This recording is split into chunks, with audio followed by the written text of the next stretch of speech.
Breaking news! An unusually short art movement has made its way through Western and Central Europe. They are calling it Art Nouveau. Art Nouveau was a movement that swept through the decorative arts and architecture in the late 19th and early 20th centuries. Generating enthusiasts throughout Europe and beyond, the movement issued a wide variety of styles. Actually, some argue that the patterned, flowing lines and floral backgrounds found in the paintings of Vincent van Gogh represent Art Nouveau's birth.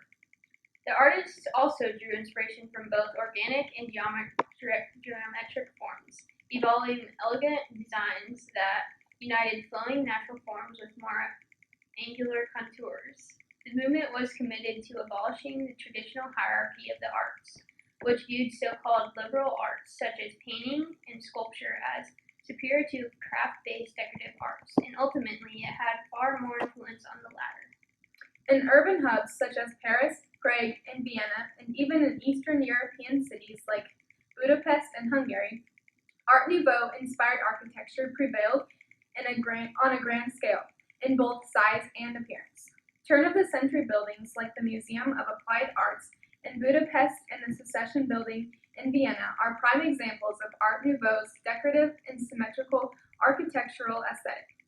Art Nouveau broke about from the ornament style of the Victorian architecture popular of the time. Here with us today we have three Art Nouveau's biggest contributors. Over to you, Leisha. That's right, we have exclusive interviews with three of the most significant contributors to the Art Nouveau movement. Here on ART9, Time Travel Line, I have Antoni Gaudi from Spain. Hi Antoni, tell us a little bit about yourself. Well, I was born June 25th, 1852, and I was raised under the Word of God. Being the son of a coppersmith, I always loved to make things with my hands, and at a very young age I attended an architecture school in Barcelona and accepted the job in a firm. What are the inspirations behind your works? My biggest inspiration in life has always been the work of God. I have been and still get often called God's architect. I love free-flowing and organic forms like the ones commonly found in Art Nouveau. I get my most inspiration from the ultimate architect, which is God. Those who look for the laws of nature as a support for their new works collaborate with the Creator. God has already created everything. Nothing is invented, for it is written in nature. We know the Sagrada Familia is one of your most famous works, although it's not considered to be Art Nouveau. So tell us about some of your work that is considered Art Nouveau. They need to hurry up with the Sagrada Familia. It's been too damn long. But back to your question. Good question. I like good questions like that. Well, the Casa Vecchio is an example of Art Nouveau. The floors are structured like lily pads. The goal of design was to avoid straight lines completely, because straight lines are often so boring. They aren't harmonious. Much of the facade is decorated with mosaic made from broken ceramic tiles that starts as shades of golden orange moving into greenish blues. Now on the line I have Louis Comfort Timpany. Hi Louis, tell us a little bit about yourself. I was born in New York City in 1848 and am the son of Tiffany and co-founder Charles Tiffany.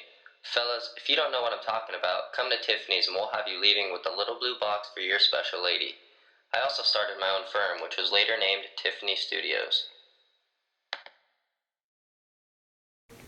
What was it about the Art Nouveau movement that compelled you? I began as a painter but became very interested in glassmaking later in my career. I was very inspired by Emile Gall, so inspired in fact that I actually built a new glassmaking factory in Queens in 1893.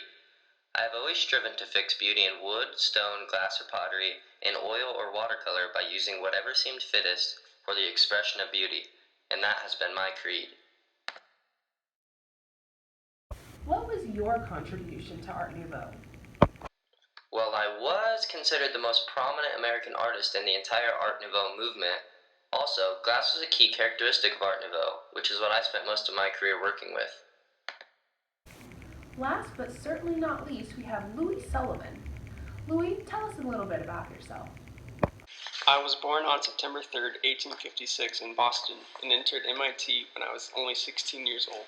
I studied architecture for a year and then took a job at a firm in Philadelphia. What did the role of steel play into the building of skyscrapers? while steel frame buildings allowed me to build skyscrapers that were able to go up instead of out. Modernism came shortly after Art Nouveau, and you're often considered the father of modernism. How much influence did Art Nouveau have on your modernism style? Well, Art Nouveau was aimed at modernizing design, seeking to escape the eclectic, historical styles that had previously been popular. So I would say that much of what I did with modernism was influenced solely from Art Nouveau. The style went out of fashion after it gave way to the Art Deco in the 1920s, but it experienced a popular revival in the 1960s and now is seen as an important predecessor of modernism. Thanks for tuning in to ART9. I'm Jaylee Planners. And I'm Rachel Kozbachek. And that's a wrap.